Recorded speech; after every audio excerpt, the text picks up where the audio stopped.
Welcome back mga kabayan, nagbabalik po muli ang inyong lingkod upang magbigay sa inyo ng mga bago at nagbabagang mga balita. Nagkakagulo na naman sa loob ng Malacanang dahil sa matinding pagtutuos ni Kuting ng Norte at Tatay Digong, former President Rodrigo Roa Duterte. Lumapit at nagpakumbaba na naman ang dating presidente na si Tatay Digong upang makipag-ayos sa kuting na ito. At siya na rin mismo ang lumuwas ng Manila upang sana ayusin ang hidwang ng dalawang partido na ito.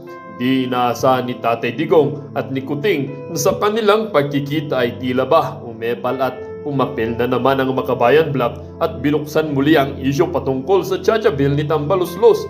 Balak umano bigyan ng pondo ng mahigit kumulang na 10 bilyong piso ang bill na ito upang may sapatas na. Talagang gustong kontrolin ng mga makakaliwang grupo na ito ang ating bansa upang sa ganoon ay mas malaki ang makulumbat nilang pera at sakaban ng bayan. Para nga sa buong impormasyon, panoorin ang buong video. At kung bago ka pa lamang sa aking channel, huwag kakalimutang mag-subscribe, pindutin ang notification bell at piliin ang all upang laging maging updated sa mga bago at nagbabagang mga balita. At sa mga solid viewers natin dyan, maraming salamat po sa patuloy na pagtangkilik sa ating channel. Ang issue ngang ito ay naging usap-usapin din sa mundo ng social media. Merong isang netizen na nagsabi, Mr. Romualdez, mauntog ka sana para matauhan. Hindi ikaw ang magdedesisyon para sa 110 million Filipinos. Mas marami pang ang importante na problema ang dapat pagtuunan ng pansin, katulad ng paggawa ng paraan para may taas ang sweldo ng mga manggagawa sa gobyerno. Dapat across the board. Sa buti pa DepEd okay na, pero kami sa SUCs wala na. At sabi din naman ng isang netizen, suggestion po, hindi ako papayag na mag-usap sila dahil no trust po, baka mag-traidor na si Kuting dahil sa warrant of arrest. Kaya sana hindi mag-uusap si Kuting at Duterte. Si Kuting ang pumunta sa Davao kasi ingat po si former President Rodrigo Roa Duterte. Lagi itong present si Sara Ibarra Okay? So, hinihintay ka ng taong bayan, Mr. President. Dahil wag mong baliwalain ang event na ito, no? Si Duterte na nga ang nagpakumbaba dito. Gusto niyang mag-cooperate dito sa panawagan na ito. Ang layunin lang naman ni former President Duterte ay marinig, ma-understood ang kanyang sentimento tungkol dito. Bakit ba nag-ugat ang mga independent Mindanao na yan? Nag-ugat yan dahil dyan sa charter change na yan na sinimula ng Kongreso, na nag-lead into hindi nagustuhan ng Senado dahil nga dyan sa People's Initiative na peking initiative pala o pera initiative. Let me say it again, na itong People's Initiative na ito ay hindi ito galing sa taong bayan. Galing ito sa Kongreso. Iniimpluwensyahan nila ng pera para pumirma dito sa charter change. Dito sa channel natin, gusto natin yung charter change na yan, walang problema. Basta sa tamang mga kamay ng mga government officials. Doon tayo sa economic provision. Doon tayo magbabago. Di ba? Walang problema yan. Pero natatakot pa rin ang taong bayan, pati itong Senado, baka galawin ninyo ang political provision. To the point na itong si former President Duterte ay talagang mahal niya ang bayan, pumutok yung mga sinasabi niya tungkol kay PBBM. Ngayon, imbitado kayong dalawa, Mr. President Bongbong Marcos. Former President Duterte has already responded through the message of Senator Bongo. Walang problema. Sabi ni Emma Maningas, ba't ngayon pa damage is done? Huge na, pabudol pa. Ma'am Emma Maningas, wala naman tayong magagawa. Nangyari na yan. So dapat na nating gawin ang tamang solusyon. Ang tamang solusyon dito ay magkausap silang dalawa. yan lang naman ang tama. Yan talaga ang tama. Ayan si Ma'am Lee Chen, present. Shout out po at Ma'am Helma, di po pwede makialam sina Lisa First Mugs. Dapat lang hindi sila makialam. Kasi nalilito na nga ang taong bayan, sino ba ang presidente? Tatlo raw yung presidente natin ngayon. Tatlo raw yung ating presidente ngayon. Si Liza, yung First Lady, si PBBM at si Martin Romualdez. Yan ang mga sinasabi ng taong bayan. Sino ba sa kanila? Sino ba ang nagdesisyon? Ito naman si former President Duterte, narinig natin yan. Na silang tatlo ang dahilan bakit na naman nag-occur itong usaping tsa-tsa na ito. At ito namang si Martin Romualdez ay hindi naman tama yung kanyang approach when it comes to the tsa-tsa. Bakit nyo in-approach ng PIPI na yan? Diyan kasi nagkagulo di ba? Present na naman si Arnie Cortez. Melanizo, hindi mag-iingay si PRRD kung walang problema. Malaking problema ang People's Initiative kasi hindi na nabababa si BBM tulad ng tatay niya. Tama. Alam niyo ba, sa totoo lang, nakikita ko talaga kay FPRRD na mahal talaga niya ang bayan. Kung wala siya ng mahal kung wala man lang siyang pakialam sa ating bayan, pwede naman siyang mag-relax na. Retired naman siya, di ba? Pero bakit pinili niya itong gulo na ito? Dahil gusto niyang mabago itong sinimulan niya. Di ba?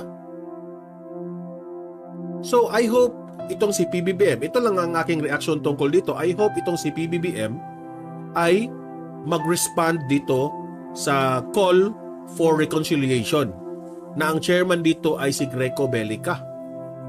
Okay? At masaya na nga itong grupo na ito dahil nag-response na si former president na he's willing to cooperate this one. So, ano ba ang masasabi nyo tungkol dito? Na payag ba kayo na merong grupo ngayon o event, chairman nito ay si Greco Bellica, na gustong magkaharap sa isang event itong si PBBM at si former President Duterte, na ang layunin dito na ay para mag-lead ang dalawa sa Interfaith National Prayer Gathering to send a message of unity to the Filipinos para ito sa amid threat ng pagkawatak-watak ng mahal nating bansa. Ano ang masasabi niyo dito? Mag-comment, mag-react, pabor ba kayo dito? Pag-usapan natin yan sa comment section. Okay? Ngayon, ito namang latest developments. Sabi ni Ma'am Lee Chen, like po tayo guys, 737 viewers, thank you po. Ayan, maraming salamat Ma'am Lee Chen. Sinang-ayunan, ito lang bagong developments tungkol ito kay Professor Clarita Carlos, no? Na narinig naman dito kay Attorney Harry Roque. Sinang-ayunan ni Attorney Harry Roque ang opinion ni Professor Clarita Carlos tungkol sa panawagan ni former President Duterte na ihiwalay ang Mindanao sa Republika ng Pilipinas. Ay isa raw itong frustration ayon kay Professor Clarita Carlos, na sinang-ayunan ito kay Attorney Harry Roque.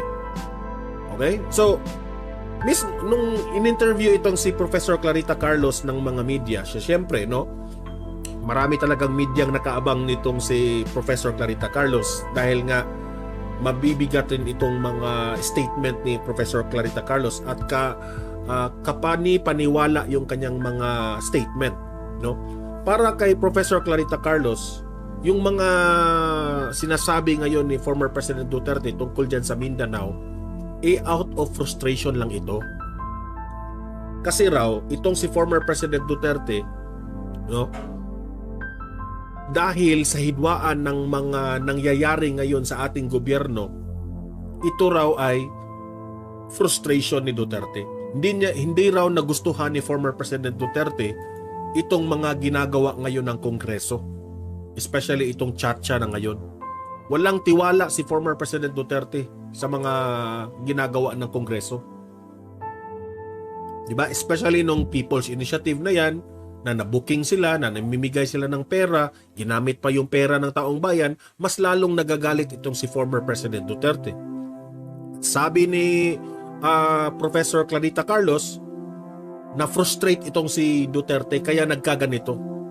At sabi naman ng kasamahan isa ni Professor Clarita itong si Professor Clarita Carlos, sabi nung isang kasama niya, nakalimutan ko lang yung pangalan dahil nagpapamedya silang dalawa. Hindi naman siguro siniseryoso ni Duterte yung tungkol nga sa Mindanao na ihiwalay. Sentimento niya yun, no? Idea yun. Kung maraming taong bayan ang sasang-ayon dito kay Duterte, posible yang mangyari. Kahit sabihin ni PBBM na ito ay labag sa Constitution, but alam naman natin na ang style, ang gustong mangyari ng kampo ni Duterte dito ay proseso. Proseso nga, hindi ito minamadali. Proseso ito. Hindi ito idaan sa magulong usapan. Hindi ito idaan sa yung mga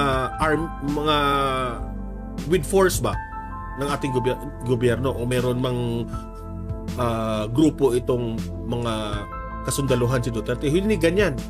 Wala namang grupo si Duterte ng ganyan. Ang gustong mangyari ni former President Duterte ay proper process. Kaya nga, in-involve niya yung United Nations, di ba? Kung matatandaan natin. Jolan Rosario, Duterte forever, buti pa si Mayor Baste maging Pangulo ng ating bansa kasi parang si Tatay Digong, si Mayor Baste, nabudol lang si VP Inday. Yan ang sabi ni Jolan Rosario. Winnie Reyes, good afternoon po. John Christopher Malimbog, magdasal tayo para sa kapayapaan ng ating bansa. Ayan. So, Professor Clarita Carlos, makikita ko talaga dito sa professor na ito na she understands the sentiment of former President Duterte. Naguguluhan na talaga mismo ang taong bayan dito sa nangyari ngayon. Grabe ang away ng Senado at ng Kongreso ngayon, guys. Itatalakay natin yan mamaya. Grabe ang kanilang away, no? So, sabi pa dito ni Professor Clarita Carlos, and this is a big consistent ito ha. Consistent ito. Hindi nagbago. Para kay Clarita Carlos, hindi na bago para sa kanya ito dahil si Duterte noon pa ay isinulong na ang federalismo. Di pa siya presidente. Hindi pa presidente si Tatay Digong. Nilibot na niya ang Pilipinas. He tries to educate the Filipino people about federalism. Di ba kung matatandaan natin? Yan ang isinulong ni Duterte. Noong umupo na si former President Duterte, nung umupo na siya, ni-raise niya itong federalism. Pero ang nakahanga dito kay Duterte, hindi niya pino-force yung Kongreso dito noon, itong federalismo. Dahil hindi naman lahat tinatanggap yung federalismo, di ba? Kasi ayaw nga ni former President Duterte, kasi kung selfish pa itong si ating Pangulo natin, kung selfish pa itong si Tatay Digong natin, talagang ifo-force niya yung federalism sa kanyang panahon. Pero hindi. Hinayaan niya ang Kongreso, hinayaan niya ang Senado kung ano ang opinion nila tungkol dito.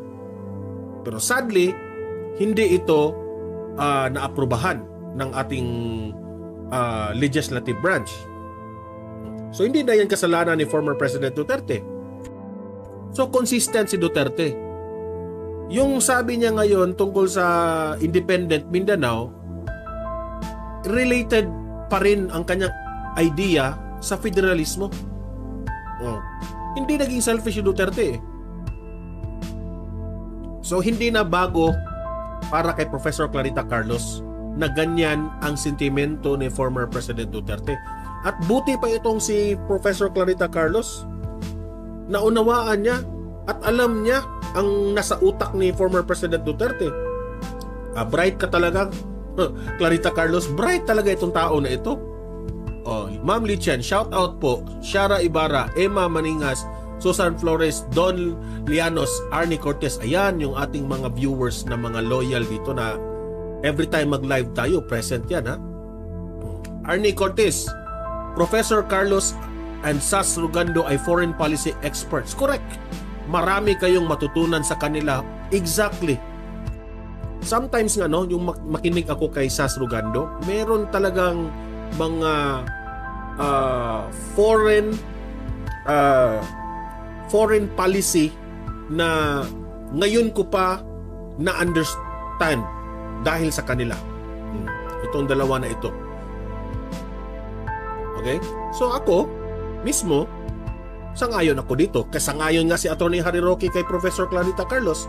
So ako sang-ayon rin ako dito kay Professor Clarita Carlos. And it's very obvious. Consistent si FPRRD. Okay? So wala na yung hindi na yan maki-question. Talagang ganyan na si FPRRD. Okay? So, ayan. Noong mayor pa si former President Duterte ay ayaw na niya talaga ang sinasakal siya ng central government. Sinabi yan ni former President Duterte. Kasi dati pa yan. Lagi ko yung sinasabi dito sa vlog natin. Ilan na ba ang nagdaan ng Pangulo natin? Kulelat talaga ang Mindanao when it comes to budgeting. Kaya kawawa yung Mindanao. Ako, hindi naman ako taga Mindanao. Hindi ako makapag I cannot speak for them sa kanilang sentimento tungkol dito. Kung ito ba ay naramdaman nila. Pero sa akin, lagi ko na yung narinig sa media, narinig sa mga government officials sa Mindanao na sila ay frustrated rin sa paghati ng budgeting sa Pilipinas. Okay? Kaya nga, federalism ang gusto ni former president dati. Para equal. Iwas corruption pa. Sinabi na, may nag-explain na tauhan niya sa kanya dati tungkol dyan.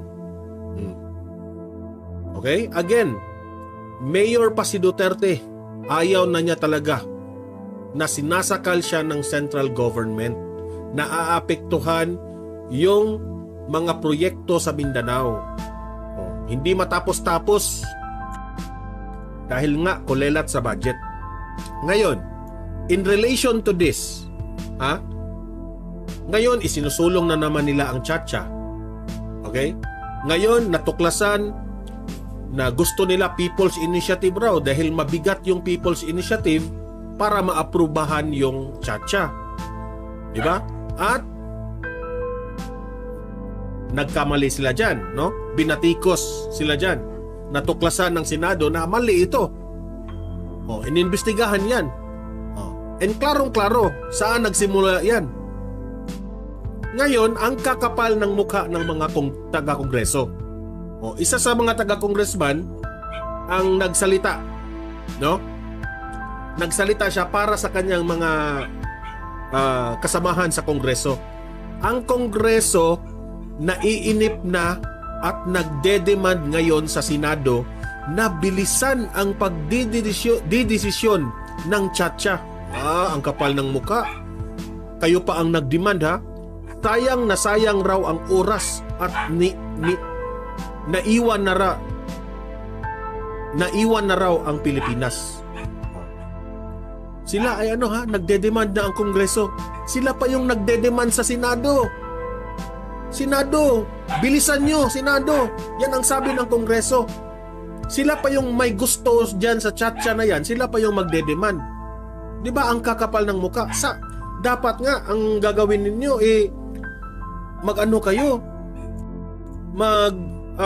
pakumbaba kayo. pakumbaba naman kayo. O ikaw na taga-kongreso na gusto mo ng tsa-tsa, huwag mong sabihin yung Senado na, oh, bilisan nyo. Gusto na namin mag-tsa-tsa, naiwan na natin ang Pilipinas, ganyan. Hindi yung ganyan. Kung gusto nyo maaprubahan ang tsa-tsa, ng Senado, maging mabuti kayo sa kanila. Senado, baka naman. Usap tayo. Magkaisa tayo tungkol sa tsa-tsa para sa Pilipino, para sa ating bayan. Ganun sana. Hindi ganyan na mag-demand. Oh? Parang akala mo mga kung sino. Akala nyo kung sino kayo mga taga-kongreso. Sa totoo lang, ang kakapal ng muka ninyo. Buti pa itong Senado, oh. Dinadaan nila sa proseso. Hindi yan, sabi ng Senado, di nila madaliin ang pagdinig tungkol dito sa tsa-tsa. Ayaw nilang madaliin ito. Dahil itong tsa-tsa na ito is very delicate. Delikado itong buksan. Kasi kung itong political provision na ito ay merong gagalaw dyan, peligro talaga ang Pilipinas dyan. Kaya sabi ng Senado, hindi natin ito mamadaliin. Dapat ito proseso. Kayo gusto nyong, desisyon na kayo. Yan ba ang gusto nyo, mga taga-kongreso? Pinipilit nyo talagang magdesisyon na kaagad itong Senado? Ganyan ba talaga ang,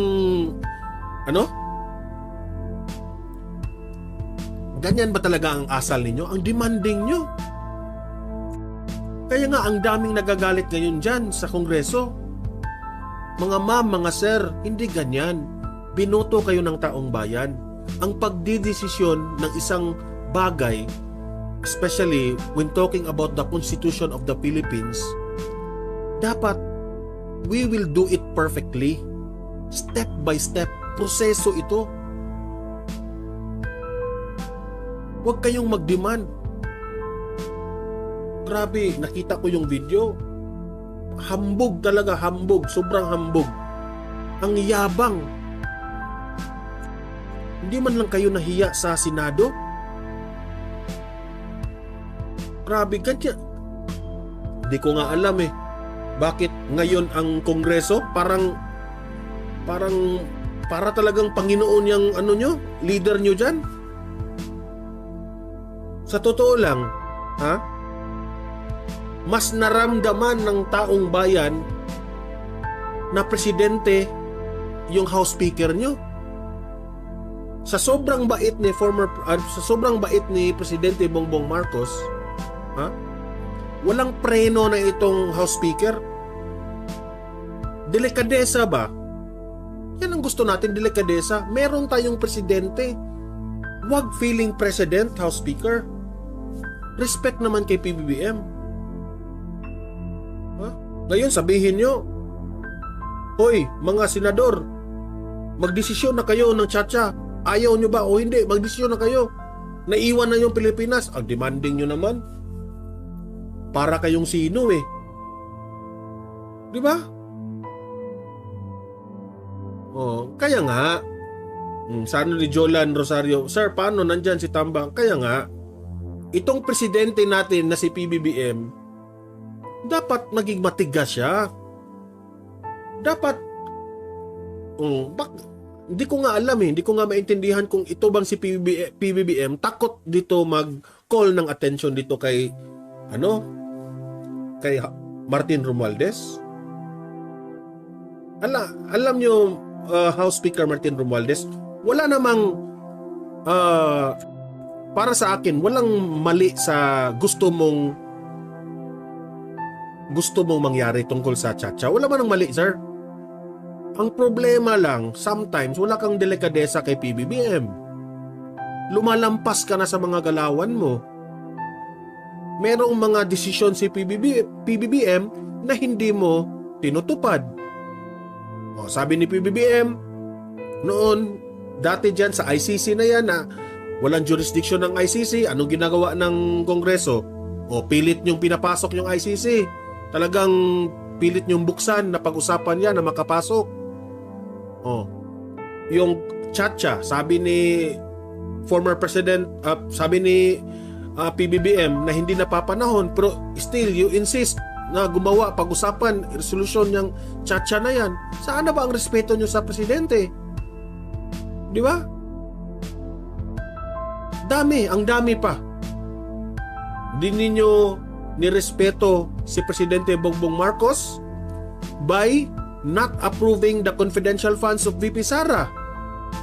Kini-question nyo pa ang confidential funds ni VP Sara na galing naman yon kay PBBM.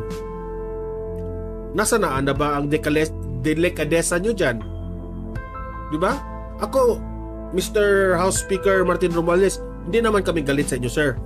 Galit lang kami sa mga maling nagawa ninyo. Maling mga, siguro hindi nyo inisip bago kayo bumitaw ng desisyon. Di ba? O, ayan, si Torex Colette Channel. Hi, watching from Kuwait. Ayan, welcome to Donmar TV, Ma'am Torex. Sidra, bakit ba sinusulsulan nyo pa na ihiwala yan na atingan, hindi ko maintindihan yung chat mo, ma'am. Oh. Di ba? Okay. Dahil dyan, hindi minadali ng Senado. Kaya nga pumapalag itong Kongreso. Sa latest, ito, ngayon lang ito, I think kahapon ito kahapon ito. Sa latest speech ni Presidente Bongbong Marcos, interesado siya sa Chacha kung economic provision lamang ang babaguhin. Ngayon, ito yung hindi ko maintindihan kay Presidente Bongbong Marcos. Sabi mo hindi napapanahon. Ngayon naman sa latest speech mo, interesado ka kapag economic provision lamang ang babaguhin. So, diyan pa lang, marami ng mga ganitong bagay na nangyari, Mr. President, na paiba-iba yung mga desisyon mo. Kaya nga, wala kaming tiwala sa inyo yung sabi mo na ang ICC na ayaw mong payagan sa Pilipinas. Walang marami sa ating mga kababayan na hindi na nga nag-trust sa iyo. Ngayon, ito lang ang masasabi ko, ha. Ma'am Tess Vlog, hello po, watching from Kuwait. Ayan.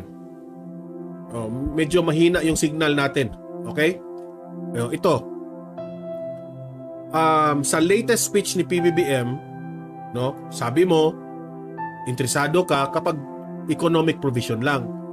Ang masasabi ko lang dito, Mr. President, wait muna, atin munang hintayin na lumakas yung internet connection natin dahil mukha yatang mahina yung internet connection natin. Okay? So, ayan. So, kahit, para sa akin, kahit anong gawin ninyo, kahit baguhin nyo ang ating konstitusyon, kahit kung ano man ang babaguhin ninyo, kasi sabi nyo, pag baguhin natin ang konstitusyon, uunlad ang ating bansa. Mr. President Bongbong Marcos, kahit baguhin nyo pa itong ating konstitusyon, kahit mag-charter change pa tayo, kahit anong babaguhin dito, kung ang hawak ng itong mga government official na hawak dito ay mga gulo talaga, walang utak talaga, wala talagang mangyari kahit baguhin natin ang ating konstitusyon.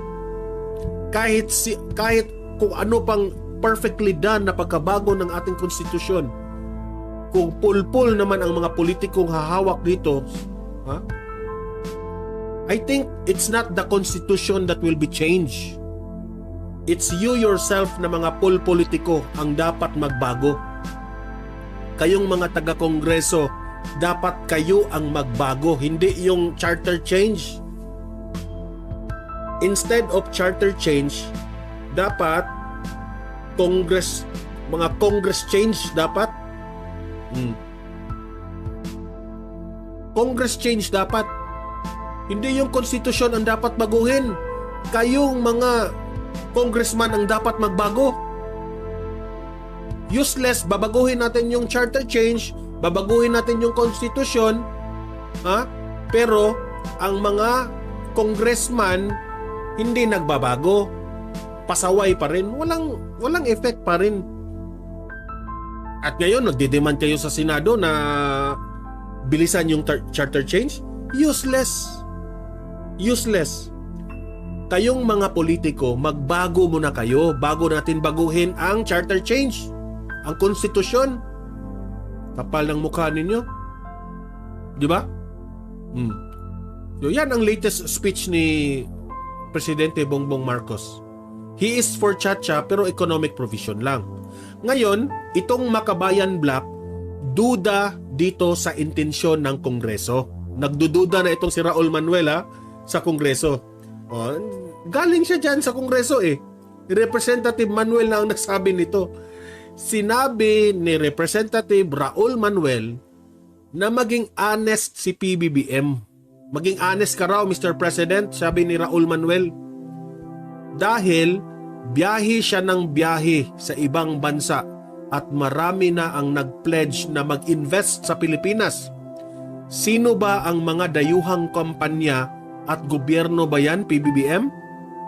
Ang nag-utos sa inyo na baguhin ang konstitusyon natin sa Pilipinas para makapasok sila ng foreign investment.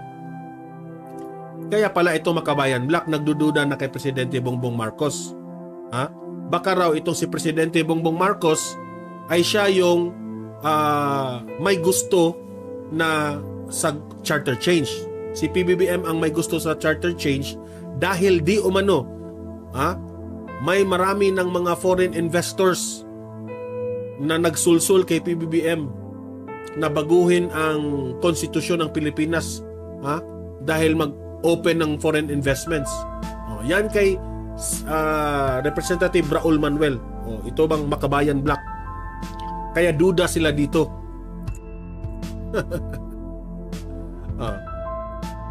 Ang Makabayan Black nagsalita na. Alam nyo, ito Makabayan Black. Alam naman natin, lahat ng mga administrasyong nagdaan, panggulo itong mga nila, di ba? Di ko lang alam kung ito ba ay gawa-gawa ba ni Raul Manuel o naprapraning lang ba sila. Pero ito yung akusasyon nila ngayon ng Presidente ng Pilipinas. Baka raw si Presidente Bongbong Marcos ang may gusto dito sa Chacha na ito dahil alam naman natin na always siyang lumabas sa biyahe siya ng biyahe na sa ibang bansa. At ang dami na raw nag-pledge na mga foreign investors. Ang mga foreign investors di umano ang nagsulsul kay PBBM na baguhin itong konstitusyon natin. Bakit ba Raul Manuel may pera ba dito sina PBBM? Magkapera ba sila ni PBBM at si Liza Araneta Marcos at si House Speaker Romualdez dito? Kung yan ang duda ninyo? Tanong lang yan So, iba rin yung itong Makabayan Black. Hindi ako, sa ngayon hindi ako sang-ayon sa kanilang mga sa kanilang analysis. Sa ngayon hindi natin, ito yung akusasyon nila. So, binabasa lang natin. So, sa akin, ang charter change na yan, mabuti yan kapag magaling yung mga government officials natin. Pero sa ngayon, ako ito yung aking opinion tungkol dyan wala akong tiwala sa ating mga government officials na baguhin ang charter change na yan. Yan ang natin. Yan ang ating opinion tungkol dyan. Okay? Ma'am Tess Vlog, Duterte the best president in the Philippines. Ayan. Florencio Tabirao, si Tambaluslos po ang may gusto kasi nga nila sila lang ang uupo sa bagong Pilipinas. Totoo naman sila ni Tambaluslos lang ang may gusto sa si Bangag at Tambaluslos. Alam mo Ma'am Florencio Tabirao, gusto ni PBBM nga magbago itong konstitusyon natin kung economic provision. Pero ang sa atin, kahit baguhin nila yan, wala pa ring magagawa kung ang mga taga-kongreso ay buaya, ha? Yung mga sakim sa kapangyarihan, ang inuuna ng nila ang kanilang sariling pag-interes, wala pa ring ano,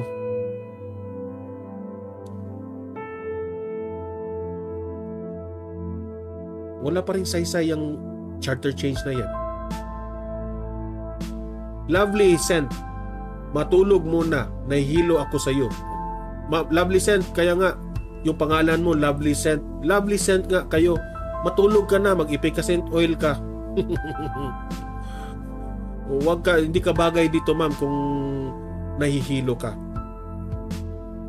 Remy Soprano, ang dapat gawin nila ni Kuting, bumaba na siya kahit anong gawin pa natin. Hindi yan bababa. Yung mga taong gusto ng kapangyarihan, hindi yan bababa. Remy, itong si ano pa ba? Jugs, Kabilikatran, lahat ng sinabi niyan, PBBM, resign ka na. Lovely Sent, 51 billion. Alam mo ma'am, yung 51 billion ni Pulong Duterte na pangaralan kita ha, ma'am Lovely Sent. Yung 51 billion na yan, 3 years yan nangyari. Okay? 3 years yan. Anong mga years ang nangyari yan? That's 2021, 2022, 2020, 2021, 2022. Anong mga panahon yan, Lovely Sent? Panahon yan ng pandemya, especially noong 2020 at 2021. Grabe ang pandemic dyan. Kaya lahat ng budget ng distrito tumaas. Tingnan nyo sa ibang mga budget sa distrito. Mas malaki pa nga yan sa 51 billion. Alam ko, Lovely Sent, ikaw laman ay nililin lang ng mga tambaluslos vloggers. Yan sa 51 billion. Oh, bakit itong si Franz Castro ngayon? Bakit itong si Risa Hontiveros ngayon? Hindi sila nagsasalita tungkol dyan sa 51 billion. Dahil alam nila sa COA report na walang anomalya dyan sa 51 billion. Panahon niya ng pandemic. Lahat gumasta ng pera para lang sa taong bayan. Oh, I'm sorry to say, Lovely Sent, nalilin lang ka lang sa ibang mga vloggers. Ma'am Lichen, sa totoo lang, si Ahas Mags ang may gusto sa People's Initiative na yan para forever na silang sa Malacanang. Posible. At para forever na rin dito ang EDCA at makabalik na rin ang US. Oh, basta based dito sa fact yan. Ayan. Alex Alago, dapat magkasundo na si PBBM at si Duterte. Ayan. Si Sir Alex Alago, sang-ayon siya na magkaharap itong dalawa. Si FPRRD at itong si PBBM. Okay, so ayan. Kanina no, naputol-putol yung ating live no kasi humina yung ating internet connection, pero tuloy pa rin no yung sinabi ko diyan tungkol sa speech ni PBBM na tungkol nga diyan sa economic provisions lang ang gusto niya. Ang response ko naman diyan, kahit gusto pa ni PBBM ang Chacha, kung pulpul politiko pa rin ang magdadala dyan, wala talagang magagawa. Useless yung Chacha na yan. So ayan guys na-discuss na natin lahat. Mag-comment, mag-react sa ating topic at babasahin natin ang inyong mga argumento sa comment section. Magbardagulan tayo sa comment section, okay? So maraming salamat sa mga ating mga moderators na present ngayon. Nina Ma'am Lichen, sina Miss Butterfly at ayan, yung dalawa, Ma'am Lichen at si Miss Butterfly yung present natin na moderator, at sa mga lahat na loyal na every live natin ay present no. Maraming salamat sa ating viewers dyan. Okay, so hanggang dito na lang itong live natin. See you in my next live. Have a great day. Have a great afternoon, have a great morning, have a great night sa inyong lahat sa loob at labas ng ating bansa. Okay? God bless po sa inyong lahat at see you in my next video. Mabuhay! Sana panood niyo yung video mga kabayan. Ano naman po ang inyong mga opinion? Ang ating comment section ay bukas para sa inyong mga komento at reaksyon. Huwag kakalimutan, do not let your thoughts left unspoken. As citizen of this country, your opinions matter. Huwag pong mahihiyang magbigay ng inyong mga saloobin, mga kabayan. Siyempre, huwag nyo din pong kakalimutan i-share ang video ito upang inyong mga kaibigan at kapamilya ay maging aware din sa kung anong nangyayari sa ating bansa. Huwag din kakalimutang mag-iwan ng like. Hanggang sa muli!